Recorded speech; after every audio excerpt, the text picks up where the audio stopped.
And, of course, we're talking about the Israelite kings of the houses of Judah, Zerah and Phares. Well, absolutely. We're talking about the dispersion of Israel. Right. And Paul knew that the nations that he went to were all dispersed Israelites. Yes. And his letters prove it over again and again. Yes. So that the universalists who want to interpret this phrase, the way it has been translated, and you could say it like this: to bear my name before the nations, which Gentiles they assume means non-Israelites. Right. Yeah. Okay. And kings, which is another separate group, whoever they might be, and the children of Israel, as if the first two were different from the latter. Right, but the grammatical construction is called a hendiatrisin, and it means one by means of three. It means that all three of these entities being mentioned are actually the same. The nations and the kings of the sons of Israel is the literal reading.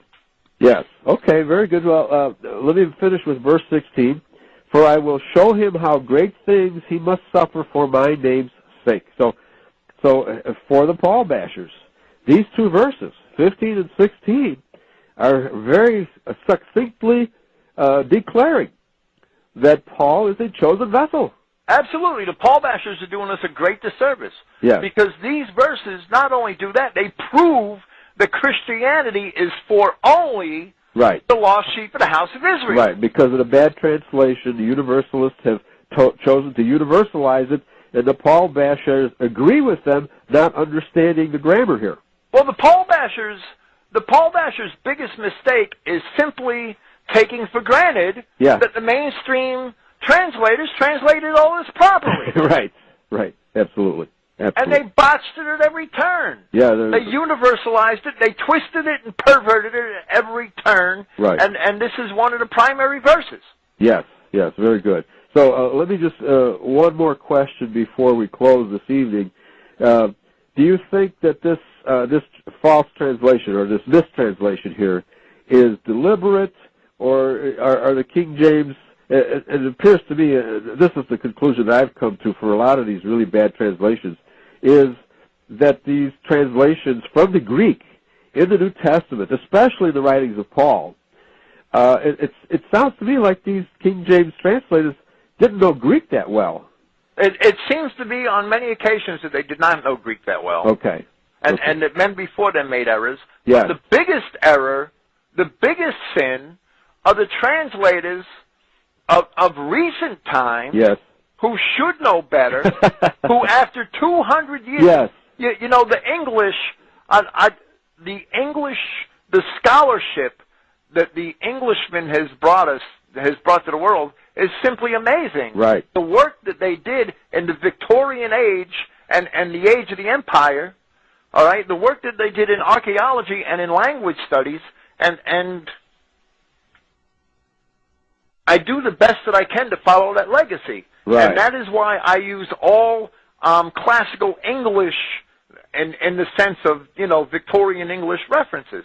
Yes. That's why I use the Liddell and Scott lexicon. Right. I don't use any of the modern trash because a lot of that's watered down and politically corrected. Right. That's why I read the Loeb Library Greek classics, because they were all translated in like the 1920s and 30s at the peak of English scholarship. Okay. Most of them were translated by English scholars. Right. And so we can also detect in the New Testament a lot of Catholic influence as well. Okay. Right, and in the 1600s, when the translators did translate, if indeed they knew any Greek, they had to know some, right? Right. They had to universalize it. They had to accept universalized interpretations. Yes. Because they knew they belonged in Christianity, but they did not know how. Right. They did not have the archaeology and the Greek scholarship and the scholarship in the classics that later generations had. Yeah, they did not understand that they were Israelites, and the Jews were making the claim that they were Israel, and so then who are we? Right. It's probably what they were thinking. They just took for granted the Jewish definitions of a lot of terms, like Gentiles. Right. But Jerome, when he translated the Vulgate, you know, there are other words besides gentilis that he could have used. Okay.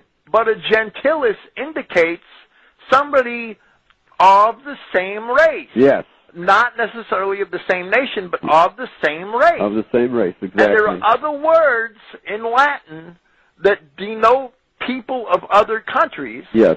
that don't make that distinction. Okay. That don't have that connotation. Right. And the whole world has been fooled by the Jewish redefinition of the word Gentile to mean non-Jew. And it never did. And it never did. That's right. And Paul, you know, the commission here to Paul is to go and bring the name of Christ before both yes. the nations and kings of the sons of Israel. Right. And Paul's epistles prove over and over again, and he does it to the Romans, and he does it to the Corinthians, that they are the dispersed children of Israel. Right. So and if Paul was going to pervert Christianity, we'd have an epistle of Paul to the Ethiopians, an epistle of Paul to the Egyptians, an epistle of Paul to the Hutus and the Tutsis. Right. We don't have that. There's no epistle of Paul to the Arabs. There's no epistle of Paul to the Babylonians. Exactly. There's no epistle of Paul to the Edomites. Yeah, right. Paul could have very easily perverted Christianity. Right. And the Paul bashers are just idiots for not seeing that. And of course, in other books, Paul definitely says that the Edomites are vessels fit for destruction. Of destruction, yes. right. He does not include them among the Israelites. And he doesn't include any nation that's non-Israelite. Right. Every one of those people Paul wrote an epistle to were dispersed Israelites. Right, right. And he excludes the descendants of Ishmael, which is your today's Arabs, right? Absolutely. He excludes them, explicitly excludes them. Right. So if you thoroughly understand the writings of Paul, and obviously this is one of the verses in verse 15 here, that can be universalized because of the way it's translated. And if it's translated correctly, it's absolutely not universal. That's right. Yeah, very good. It's exclusive. Yes. Okay. That's why I wanted to discuss these last two verses in detail. Thank you, William Fink. We are making mincemeat of the universalist interpretation of the Holy Scriptures, especially the New Testament. I love this stuff. All right? So thanks for joining me on this edition of Yahweh's Covenant People.